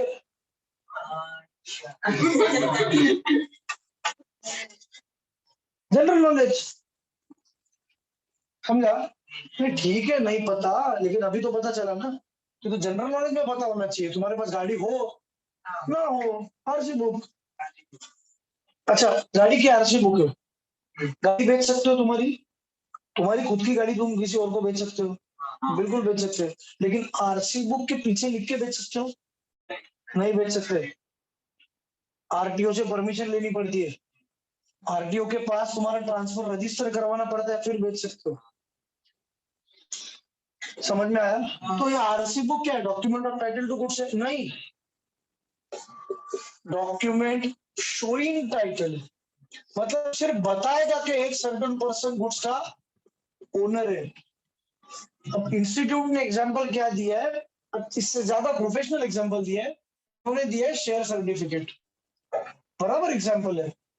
अब शेयर सर्टिफिकेट में शेयर ट्रांसफर कर सकते हो, लेकिन शेयर सर्टिफिकेट के पीछे लिख के ट्रांसफर नहीं कर सकते। तो शेयर सर्टिफिकेट क्या है? Document showing title. Showing title मतलब लिखा होगा कि एक mister X is the owner, but that does not give mister X the authority to transfer the title by endorsement. बिल्कुल भाई, मेरे नाम पे शेयर से मैं क्यों नहीं ट्रांसफर कर सकता? आज सुबह ही मैंने मेरे कुछ होल्डिंग्स बेच दिए, शेयर होल्डिंग्स, प्रॉफिट आ रहा था भाई और नुकसान ना हो इसलिए कुछ शेयर बेच दिए। मेरे शेयर क्यों नहीं बेच सकता? मैं बिल्कुल बेच सकता हूँ। सब मेरे पास फिजिकल शेयर सर्टिफिकेट है, तो बस उसके पीछे लिख के नहीं बेच, प्रोसीजर होता है, फॉलो करना पड़ता है। क्लियर है? तो अगर डिफरेंस पूछा, डिफरेंस बिटवीन, डिस्टिंग्विश नहीं, शोइंग टाइटल, तो यहाँ पे एंडोर्समेंट से ओनरशिप ट्रांसफर होगा, यहाँ पे नहीं होगा। दोनों ओनरशिप रिलेटेड डॉक्यूमेंट्स है, दोनों दोनों सिमिलर है एक वे में कि दोनों ओनरशिप रिलेटेड डॉक्यूमेंट है, लेकिन एक में ट्रांसफर हो सकता है एंडोर्समेंट से, एक नहीं हो सकता। इसमें खाली प्रूफ है कि तुम ओनर हो। प्रूफ क्या है कि तुम्हारे पास शेयर, तुम शेयर के ओनर हो? ये देखो फिजिकल शेयर सर्टिफिकेट, डीमैट नहीं है अकाउंट मेरे पास फिजिकल शेयर सर्टिफिकेट है। हो सकता है ना, डीमैट थोड़ी कंपलसरी है। डीमैट कंपलसरी नहीं, कंपलसरी नहीं है, हो सकता है। तो फिजिकल शेयर सर्टिफिकेट या तो फिजिकल होगा या तो डीमैट होगा ना, दोनों थोड़ी होगा। प्लस अगर मेरे पास प्राइवेट कंपनी के शेयर है तो डीमैट हो ही नहीं सकता, क्योंकि डीमैट तो खाली लिस्टेड कंपनी का होगा। तो प्राइवेट कंपनी के शेयर्स का मेरे पास फिजिकल शेयर सर्टिफिकेट होता है।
अंगार रियल में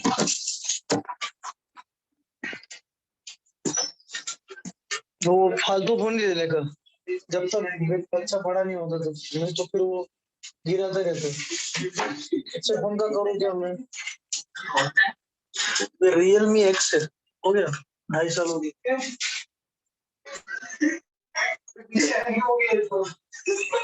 अरे हाँ, लिखा है नहीं, हाउस हाउस।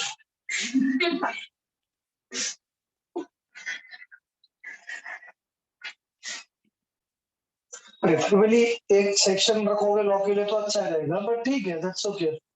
छुट्टी है यार,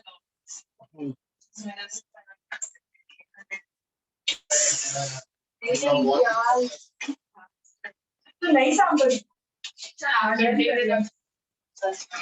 छुट्टी है ना लॉ की। नोट्स हाँ, क्या छोड़ ना, चल रहा है, क्लियर है। Document of title, document showing title दे रहा हूँ। कॉन्ट्रैक्ट ऑफ सेल चेक करो, कॉन्ट्रैक्ट ऑफ सेल या फॉर्मेलिटीज ऑफ सेल, ऐसा कुछ क्वेश्चन है। नहीं, वो नहीं, पहले फॉर्मेलिटी वाला छोटा सा क्वेश्चन है, वो sale and agreement to sale भी है, वो थोड़ा लंबा है। वेट मैं बोलता हूँ नहीं वो नहीं रहे, रुकना पता तो। कॉन्ट्रैक्ट ऑफ सेल रे सेक्शन 5 मिला, एनालिसिस में जाने का 1.5। अरे कॉन्ट्रैक्ट ऑफ सेल बोला तो हमने how made, contract of sale how made.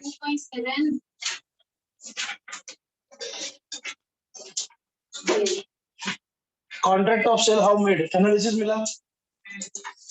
तो भाई कॉन्ट्रैक्ट ऑफ सेल होना चाहिए, या तो ऑफर सेल का हो सकता है, या तो ऑफर बाय का हो सकता है। इमीडिएट डिलीवरी हो सकता है या इंस्टॉलमेंट में डिलीवरी हो सकता है, समझा ना। प्राइस इमीडिएट हो सकता है, इंस्टॉलमेंट में हो सकता है, प्राइस पहले हो सकता है, डिलीवरी बाद में हो सकता है, ये सब प्रोबेबिलिटीज है। या तो तुम इमीडिएट पेमेंट करो, या तो इंस्टॉलमेंट में पेमेंट करो, या तो इमीडिएट डिलीवरी दो या इंस्टॉलमेंट में डिलीवरी दो, या पूरा पेमेंट पहले करो। समझ में आ रहा है ना, ये बस फॉर्मेलिटी है, तो तुम बाद में आराम से देख सकते हो। अच्छा एक बात याद रखो, subject matter, what is subject matter? जिस चीज का कॉन्ट्रैक्ट हो रहा है उसको सब्जेक्ट मैटर बोलते हैं। इधर कौन सा कॉन्ट्रैक्ट हो रहा है खाली, तो सब्जेक्ट मैटर गुड्स होनी चाहिए। One more thing, money involve होना चाहिए। अगर मनी इन्वॉल्व नहीं है ना, मनी इन्वॉल्व नहीं है ना, तो वो उसको sale of goods act apply नहीं होता। थोड़ा पीछे जाओ, और वेन एग्रीमेंट टू सेल नहीं, following elements contract of sale के एलिमेंट्स है, सॉरी वो पहले डिस्कस करना चाहिए था। कॉन्ट्रैक्ट ऑफ सेल के एलिमेंट्स है, sale and agreement to sale के पहले कुछ 6 पॉइंट्स है। हाँ वो कर लेते। देख फर्स्ट क्या होना चाहिए, दो पार्टी, सेलर एंड बायर। फिर सब्जेक्ट मैटर क्या होना चाहिए, गुड्स, डिटेल में जाने की जरूरत नहीं है, सिर्फ गुड्स। थर्ड, प्राइस क्या होना चाहिए, मनी, बार्टर एक्सचेंज नहीं चलेगा। गुड्स तो इन्वॉल्व है ना, गुड्स के बदले में क्या, मनी, बार्टर नहीं चलेगा। फिर बार्टर का मतलब क्या होता है, गुड्स के बदले गुड्स, तो गुड्स के बदले गुड्स नहीं चलेगा सेल ऑफ गुड्स एक्ट को। सेल ऑफ गुड्स एक्ट बोलते हैं कॉन्ट्रैक्ट एक्ट को चल सकता है, मुझे नहीं चलेगा। तो हो सकता है ना सर, गुड्स के बदले गुड्स आज भी हो सकता है, प्रैक्टिकली हो सकता है। सोगा बोलता है मैं नहीं कवर करता उसको। और एक बात, पार्टली कैश पार्टली कहीं चलेगा, बायबैक ऑफर होता है ना फोन का, अब इसको इकट्ठा देखो देना है, टिक गया, जाने दो, गिर जाएगा वापस पटका। हाँ, इसको बेच के अगर मुझे मोटरोला लेना है सपोज, नहीं अब मैं थोड़ा छोटा ही सोचता हूँ, इसको बेच के मोटरोला फोन लेना है, मतलब दूसरा कोई, तो 25,000 का है सपोज, तो इसको बेच के 8,000 आया, बाकी के तो पैसे देने पड़े ना, तो उसको sale of goods act apply होता है। थोड़ा मनी भी चलेगा, लेकिन पूरा बार्टर, बार्टर मतलब ये फोन तू दे और तेरा फोन मेरा दे, मुझे दे, ये नहीं चलेगा, इसको Sale of goods act apply नहीं होता। क्लियर है। चल next, transfer of property in goods. तो प्रॉपर्टी इन गुड्स मतलब ओनरशिप इन गुड्स ट्रांसफर होगी फ्रॉम सेलर टू बायर, वो तो ठीक है। कॉन्ट्रैक्ट ऑफ या तो एब्सोल्यूट होगा, या तो सब्जेक्ट टू कंडीशन हो सकता है। एंड लास्ट पॉइंट तो देखो भाई, ऑल अदर कंडीशंस जो कॉन्ट्रैक्ट में होती है वो फुलफिल होनी चाहिए, जैसे free consent, proper offer acceptance वगैरह, सर्टेनिटी, वो सब।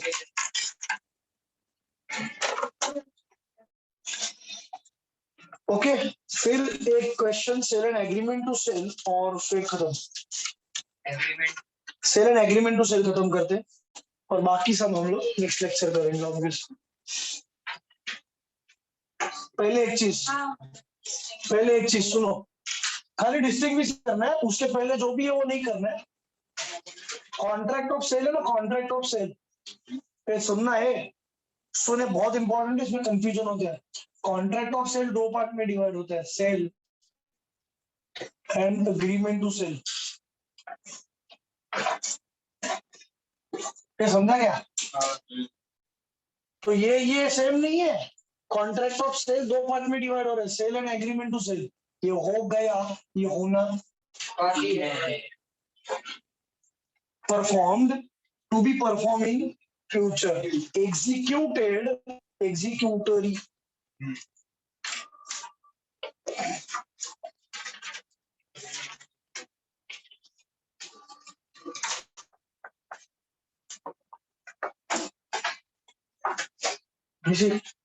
ऐसी कुछ एग्जीक्यूटेड है, एग्जीक्यूटरी। बोलो अभी इसमें ओनर कौन होगा, इसमें ओनर कौन होगा? ये तो हो गया, ये होना बाकी है, इसमें कौन ओनर होगा? इसमें बायर, इसमें सेलर। अब एक मेन रूल याद रखो, गुड्स के साथ कुछ भी हो जाता है तो ये नहीं देखा जाएगा कि गुड्स किसके पास है, ये देखा जाएगा कि उन गुड्स का ओनर कौन है और रिस्क उसकी होगी। तो owner shall bear the risk. अब बताना कि सेल के केस में सेल हो गया, गुड्स किसके पास है वो इंपॉर्टेंट नहीं है, गुड्स डिस्ट्रॉय हो गए तो रिस्क किसकी? बायर की, उसमें सेलर की। अगर सेलर गुड्स देने से मना कर दे, मतलब ब्रिज कर दे, ब्रिज नहीं दूंगा गुड्स, तो बायर गुड्स भी रिकवर कर सकता है क्योंकि गुड्स उसके है, डैमेजेस भी ले सकता है। यहाँ पे सिर्फ डैमेजेस ले सकता है, गुड्स रिकवर नहीं कर सकता क्योंकि अभी तक बायर ओनर नहीं है। तो फर्नीचर फ्यूचर गुड्स में जब आते हैं, ओनरशिप ट्रांसफर हो ही नहीं सकती तब तक जब तक गुड्स एग्जिस्ट नहीं करेंगे ना, तो तब तक ओनर कौन है? सेलर है। तो सेलर ने डिसाइड किया कि नहीं बेचने, तो मैं कुछ नहीं कर सकता, तो सर आपका तो नुकसान हो जाएगा, तो पैसे ले लो। ओनरशिप नहीं ले सकते उनकी, पैसे ले लो। तुम्हारा जो भी नुकसान हुआ, this amount is not important, कितना जितना कितना नुकसान हुआ है पैसे ले लो। लेकिन सेलर को मजबूर नहीं कर सकते कि हे सेलर तुमको अभी गुड्स देने ही पड़ेगी। सेलर गुड्स एक्ट के हिसाब से नहीं, स्पेसिफिक परफॉर्मेंस अप्लाई मत करना, सेलर गुड्स एक्ट के हिसाब से नहीं, तो तुम पूछोगे इसलिए। थोड़ा कॉन्ट्राडिक्टरी है, आ सकता है डाउट। यही साल किसी का आया था, कुछ दिनों पहले की बात, तुमको नहीं, तुम दूसरे बैच में, कि सर ये तो फिर स्पेसिफिक परफॉर्मेंस में आ सकता है ना। सब मुझसे थोड़ा विचित्र एक्ट ले रहे हैं, चीज ही अलग है, इंस्टॉलमेंट का मीनिंग अलग, डिलीवरी का मीनिंग अलग, ये कुछ अजीब सा कॉन्सेप्ट बनाया। कॉन्ट्रैक्ट का एक पार्ट एग्रीमेंट और दूसरा सही, कुछ अलग नाम दे देता। चलो छोड़ो, ओके, तो पढ़ लो अभी सेल एग्रीमेंट टू सेल। अच्छा, इधर इधर यूजुअली ऑलवेज एग्जिस्टिंग गुड्स, इधर नॉर्मली फ्यूचर गुड्स, ये भी लिख सकते हो जो आप पे नहीं है, बढ़ जाएगा ना, एक पॉइंट अच्छा रहेगा। ऑलवेज एग्जिस्टिंग गुड्स ना, फ्यूचर गुड्स का थोड़ी सेल हो सकती, इधर normally future goods.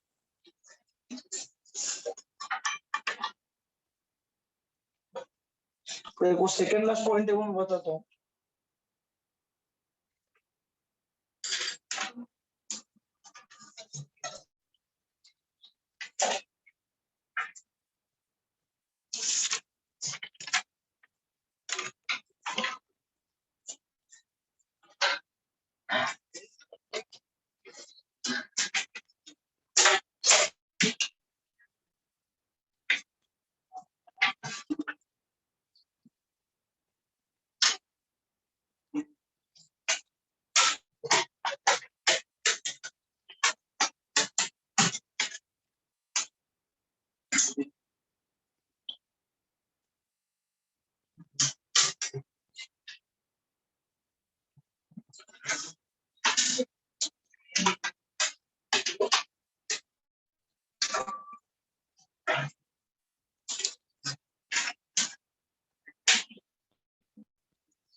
Next test announce हो गई लॉ की, Right.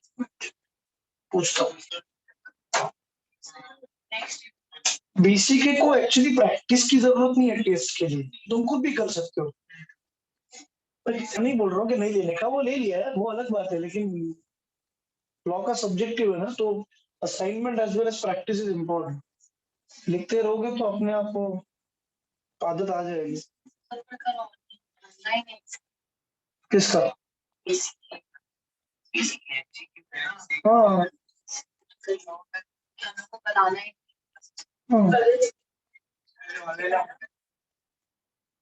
इससे क्या फर्क पड़ता है, ऑनलाइन ऑफलाइन अटेम्प्ट करो। सिंपल क्वेश्चंस है, मतलब ऐसे कुछ डिफिकल्ट क्यों पूछो, उसमें कुछ पूछने लायक होना भी तो चाहिए। डिफिकल्ट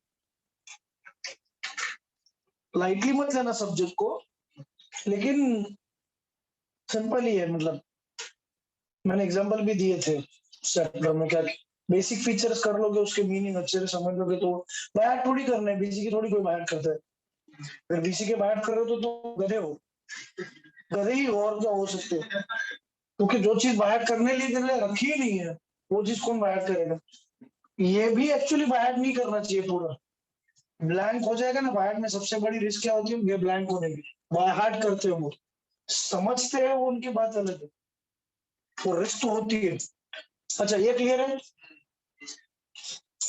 सेल, अच्छा उसमें देख ना, बर्डन ऑफ रिस्क तो ठीक है, लाइबिलिटी ऑफ पार्टीज भी ठीक है, सब्सिक्वेंट लॉस और destruction of the goods, liability of the buyer. तो second last point creates just मतलब राइट, राइट राइट, हक वाला राइट।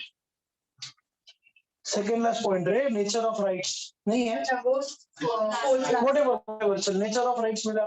जस्ट इन रेम का मतलब right in rem, rem rem मतलब अगेंस्ट द होल वर्ल्ड, और just in persona मतलब right against a person. Against a person मतलब seller.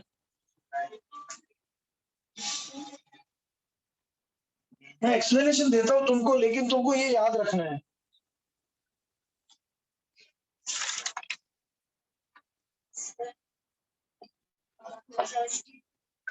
Just मतलब राइट, जस्ट जस्ट नहीं, जस्ट लैटिन टर्म है वो, JUS। जस्ट मीन्स राइट, सही right वाला नहीं, राइट रॉन्ग वाला राइट नहीं, हक right. Right in rem, rem मतलब right in, right against the, against the world. अगर मैं ओनर हूँ तो मैं पूरी दुनिया के सामने चीख चीख के बोल सकता हूँ कि मैं ओनर हूँ, कोई मुझे वो ओनरशिप में डिस्टर्ब नहीं कर सकता। एग्रीमेंट टू सेल में मैं ओनर नहीं हूँ, तो मुझे सिर्फ मिलेगा right against a particular person, मतलब कौन, seller. I can take action only against seller. Sale के केस में अगर सेल होने के बाद जब मैं ओनर बन जाऊंगा, तो मैं तो किसी के भी अगेंस्ट एक्शन ले सकता हूँ, अगर मुझे डिस्टर्ब कोई करे तो ज्यादा डिटेल में जाने की जरूरत नहीं है। सेल के केस में बायर को मिलेगा राइट इन, वो भी दिया नहीं उन्होंने, बायर को मिलेगा राइट इन रेन, पूरे दुनिया में किसी के भी अगेंस्ट वो एक्शन ले सकता है, क्योंकि वो गुड्स का ओनर है। और एग्रीमेंट सेल में वो सिर्फ सेलर के अगेंस्ट एक्शन ले सकता है, क्योंकि अभी तक ओनर बना नहीं है। और कुछ है उसमें नहीं। Seller can not resale the goods, बिल्कुल, क्योंकि ओनर कौन है, बायर है। ओनर बायर है ना सेल के केस में, तो सेलर के गुड्स बेच सकता है, बायर बेचेगा। एग्रीमेंट टू सेल में यस, सेलर बेच सकता है, क्योंकि अभी तक ओनरशिप सेलर के पास है। तो बायर को तो बुरा लगेगा, क्योंकि प्रॉमिस तो बायर को किया था, उसको डैमेजेस दे देना, उसका जो नुकसान हुआ है पैसा दे देना, गुड्स देने की जरूरत नहीं है। हो सकता है कि गुड्स इतने अच्छे बन गए कि अभी तुमको उसको नहीं बेचनी, तो किसी और को बेच देंगे ज्यादा प्राइस पे, तो उसका तो नुकसान होगा, इसलिए थोड़े फैमिली ले सकते हो। हाँ दे, वही तो बोल रहा हूँ। वो पॉइंट है ना, थर्ड पॉइंट पे रेमेडीज, वो अचानक रेमेडीज फॉर ब्रिज पढ़ ले। और कुछ बाकी है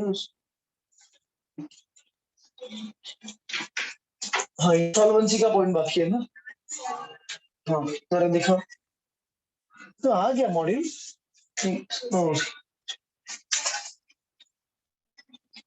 अच्छा दो और पॉइंट है इंसॉल्वेंसी, मेरे बुक में नहीं है, insolvency of seller, insolvency of buyer. Insolvency का मीनिंग जरूरी नहीं है कि वो कंगाल हो गया है, करोड़पति है और पेमेंट खाली 2000 का है तो भी इंसॉल्वेंट हो सकता है अगर उसने पेमेंट रिफ्यूज किया है तो अगर सेलर इंसॉल्वेंट हुआ तो क्या, ऑफिशियल असाइनी मतलब क्रेडिटर जिनको प्रॉपर्टी मिलती है, क्रेडिटर या कोर्ट ने जिनको अपॉइंट किया उसकी प्रॉपर्टी टेक ओवर करने के लिए, गुड्स टेक ओवर करने के लिए, will not be able to take over the goods। Sir क्यों, ओनर कौन है, बायर है, इंसॉल्वेंट कौन हुआ है, सेलर। तो सेलर की प्रॉपर्टी, सेलर के हाथ से गुड्स ले सकते हैं क्या, नहीं ले सकते, क्योंकि गुड्स का ओनर कौन है, बायर है। अब एग्रीमेंट टू सेल में ले सकते हैं, क्यों, क्योंकि एग्रीमेंट टू सेल में सेलर ओनर कौन है, सेलर है। अब उसका उल्टा इंसॉल्वेंसी ऑफ बायर, सेल के केस में ले सकते हैं, एग्रीमेंट टू सेल में नहीं ले सकते, सेम लॉजिक सेम है। सेल के केस में ओनर कौन है, बायर है, और एग्रीमेंट टू सेल में ओनर सेलर। समझा ना लास्ट दो पॉइंट्स। सर इसमें what will recover the price from the buyer, but क्यों उसके पास वादा किया था ना कि तुम खरीदोगे सामान, तुमने वादा किया था कि तुम खरीदोगे सामान, ओनरशिप ट्रांसफर नहीं हो, लेकिन तुम्हारे वजह से मैंने गुड्स बनाना चालू किया ना, तो भाई मुझे पैसे दो मेरे, ये सेलर बोलेगा।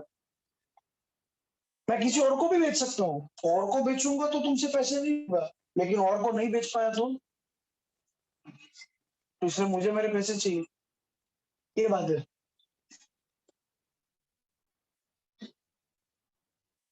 अब तुम खाओ नहीं खाओ खाना, तुमने ऑर्डर किया तो पे करना पड़ेगा। Okay done. और क्या, हाँ सेल एग्रीमेंट टू सेल हो गया। सुनना सुनना, हायर परचेज तो नहीं करेंगे, छोटे से 2-4 मिनट में हो जाएगा। सेल एंड बेलमेंट पता है, सेल पता है, बेलमेंट भी पता है। सेल में ओनरशिप ट्रांसफर होगी, बेलमेंट में ओनरशिप ट्रांसफर नहीं होती, खाली पोजीशन जाती है। बेलमेंट में रिटर्न होता है गुड्स को, गुड्स रिटर्न करते हैं, सेल में रिटर्न नहीं होता। फिर सेल में दो पार्टी, सेलर बायर, बेलमेंट में भी दो पार्टीज, बेलर एंड पेली। तो वहां पे नहीं दिया, लेकिन तुम और पॉइंट बढ़ाओ, पार्टीज सेल में सेलर एंड बायर, बेलमेंट में बेलर एंड बेली। एक और पॉइंट मीनिंग का भी हो जाएगा, अगर क्वेश्चन आया तो लंबा हो गया जाएगा तुम्हारा एक्सप्लेनेशन, उल्टा मॉड्यूल के एक्सप्लेनेशन से ज्यादा अच्छा होगा, एक दो मीनिंग का हो जाएगा। दूसरा ट्रांसफर ऑफ प्रॉपर्टी यानी कि ओनरशिप का हो जाएगा। तुम क्या लिखोगे उसमें, भाई इतना नहीं लिखना है, खाली पॉइंट्स कवर करो। ट्रांसफर ऑफ प्रॉपर्टी मतलब ट्रांसफर ऑफ ओनरशिप, सेल में ओनरशिप ट्रांसफर होगी, बेलमेंट में नहीं होगी, simple yes no. Return of goods, bailment में रिटर्न होगा, सेल में नहीं होगा। कंसिडरेशन, हाँ सेल में always consideration should be there, bailment में जरूरी, ये हमने कंसिडरेशन में किया था कि ग्रेचुटस बेलमेंट में जरूरत नहीं पड़ती। व्हाट इज ग्रेचुटस बेलमेंट, पर्सनल, ये वर्ड हुआ था, ग्रेचुटस वर्ड हुआ था, तो ग्रेचुटस का मतलब व्हाट, पर्सनल, विदाउट कंसिडरेशन। तो ग्रेचुटस बेलमेंट में नो कंसिडरेशन इज रिक्वायर्ड। अच्छा ये बात कभी मत लिखना कि बेलमेंट में कंसिडरेशन नहीं होता, मे और मे नॉट, सुपर, मे और मे नॉट। तो वो भी हो गया।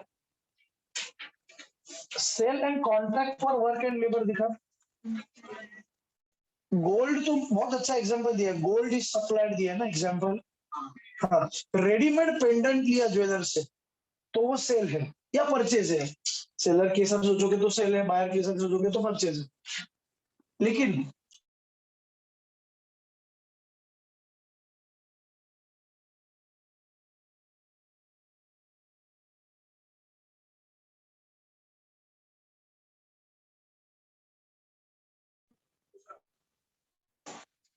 पेंटिंग का कॉन्ट्रैक्ट दिया, मैंने उसको पेंटिंग का कॉन्ट्रैक्ट दिया घर, तो पेंट वगैरह तो लेके आएगी वो, लेकिन कॉन्ट्रैक्ट पेंट का नहीं है, कॉन्ट्रैक्ट पेंटिंग का है। मुझे भी पता है कि पेंटिंग करने के लिए पेंट चाहिए, वो सब चाहिए, लेकिन मैं पेंट लाके मैं खुद पेंट नहीं कर सकता, तो मैंने कॉन्ट्रैक्ट किसका दिया है, पेंटिंग का। पेंटिंग का contract is contract for work and labour. Plumbing का कॉन्ट्रैक्ट दिया, contract for work and labour. Painting मतलब स्केच बनाने के लिए दिया, वो भी contract for work and labour, जहाँ पे स्किल्स जरूरी है। अच्छा हार्डवेयर की दुकान से मैं नल वगैरह लेके आया तो वो सेल है, लेकिन मैंने नल लगाने वाला नहीं हूँ। मैंने नल लगाने के लिए बंदे को बुलाया, वो मेरे से नहीं होगा। और होगा होगा भी तो भी मैं नहीं करूंगा, क्योंकि मैं करते करते कम से कम 40 लीटर पानी वेस्ट कर दूंगा, कम से कम, ज्यादा ही हो जाएगा। तो भाई मेरे को नहीं चाहिए भाई, तुम करो रिप्लेस है, तुम बनाओ। हम नहीं करते प्लम्बिंग, हम करना भी नहीं चाहिए अनलेस एंड अनटिल हमने ट्रेनिंग लिया हो। इलेक्ट्रिक का अलग बात है, ज्यादा से ज्यादा क्या शॉक लगेगा।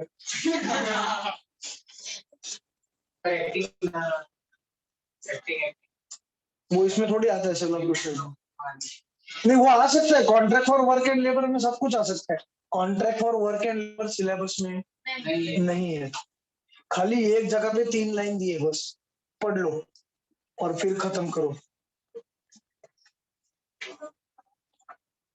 अब एकदम थोड़ा सा पार्ट बचा है, वो तो ऑब्वियसली नेक्स्ट लेक्चर।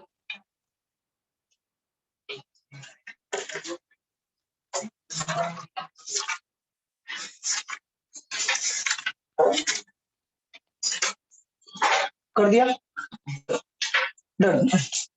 एक क्वेश्चन पूछता हूँ और उस नोट पे हम खत्म करते हैं कि हायर परचेस क्या होता है।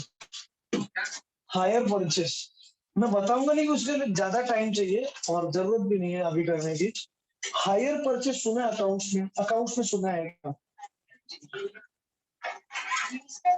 हाँ, लीज नहीं, लीज तो जमीन होती है, इमूवेबल प्रॉपर्टी। हायर परचेस में कभी जमीन नहीं होती, सिर्फ गुड सेक में अंदर। लीज जमीन, इमूवेबल प्रॉपर्टी में रिस्क होती है, सॉरी लीज होती है।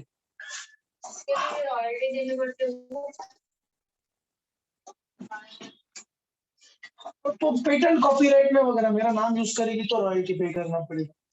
हायर परचेज में रॉयल्टी के लिए एक तो बात पहले समझो, हायर परचेज दोनों एक जगह पे हो ही नहीं सकते, क्योंकि या तो तू प्रॉपर्टी हायर पे लेगा या तो तू प्रॉपर्टी परचेज करेगा। थोड़ी हो सकता कि मैं प्रॉपर्टी रेंट पे लूं और प्रॉपर्टी परचेज करूं, ये एक जगह पे थोड़ी हो सकता। तो it is a combination of two thing, hire as well as purchase. Instalment में पेमेंट होगा, इंस्टॉलमेंट होने के बाद लास्ट इंस्टॉलमेंट पे होने के बाद हायर ट्रांजेक्शन परचेज हो जाएगा, बस खत्म। लेकिन रिटेल में करना है वो नेक्स्ट लेक्चर करते हैं। नहीं समझा होगा तो भी प्रॉब्लम नहीं नहीं होगा, नेक्स्ट लेक्चर बात करते हैं। अच्छा क्वेश्चन है तूने पूछा, वो ऑब्वियस क्वेश्चन है, वो नेक्स्ट लेक्चर कर लेंगे। इतना भी भगाने की जरूरत नहीं है, तो बंद कर दे, वो बंद कर दे, उसको बराबर नहीं आएगा।